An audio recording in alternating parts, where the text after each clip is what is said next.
Chick-fil-A, there's a great article in the paper how they're using satellites and stuff like that and drones and now they got down to 13 seconds of sandwich through the drive-through line. That's what you got to be thinking. How do you make it better, better all the time? Full and constant assessment, the way you do this stuff, a lot of what I've been talking here, always look, always learn. It's the only way.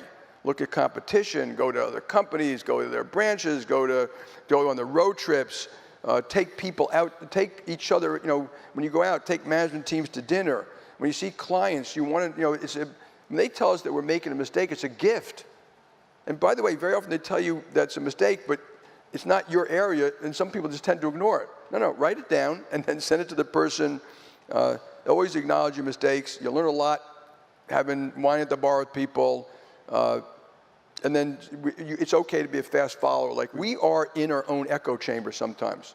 And that's not bad, that just happens. And this is the way you get out of the echo chamber. Hit the road, go to the branch, talk to small businesses, constantly assess, constantly engage.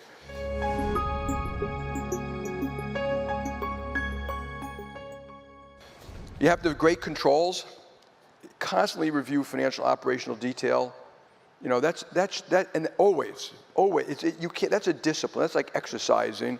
We had a printing, this commercial credit, a printing press, and to print financial reports and stuff like that. And they said, we got to buy a new one, it cost $2 million, a Xerox 2000 or 2000, whatever it was. And I went in and said, no, I went to the tech people and said, we don't need to print all that stuff, get rid of some. They came back very proudly and got rid of 8%. I was like, okay, well, again, my mother could have done that. But we needed it again, and I did it. So I literally got in a room, we were a small company at the time. I got every report, there were 100, and I put on top the names of the people getting it, and I had you all come in, say, do you read this report? What's in it? And I cut it 50% immediately. Now, then later on, they come back to me and say, we have to do it, we're bigger and stuff like that. So I bought one of these machines for $2 million. We just bought Primerica. I'm down in their printing plant, and the guy's showing me his plant, and I'm saying, great. And they see one of the machines. They say, hey, I just bought one of those. He said, how much did you pay for it? I said, $2 million. I said, how much did you pay? How much did he pay? $50,000.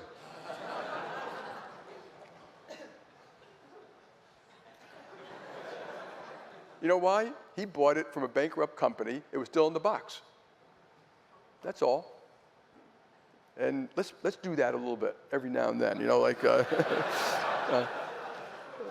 As it turns out, this is a true story. Some of those reports were being printed and shipped to people in Dallas. We had a company called Gulf Insurance. And they were being shipped to a person that died a year earlier. And then I asked, what are they doing with it? And all that stuff was being put into a warehouse. And that's dumb.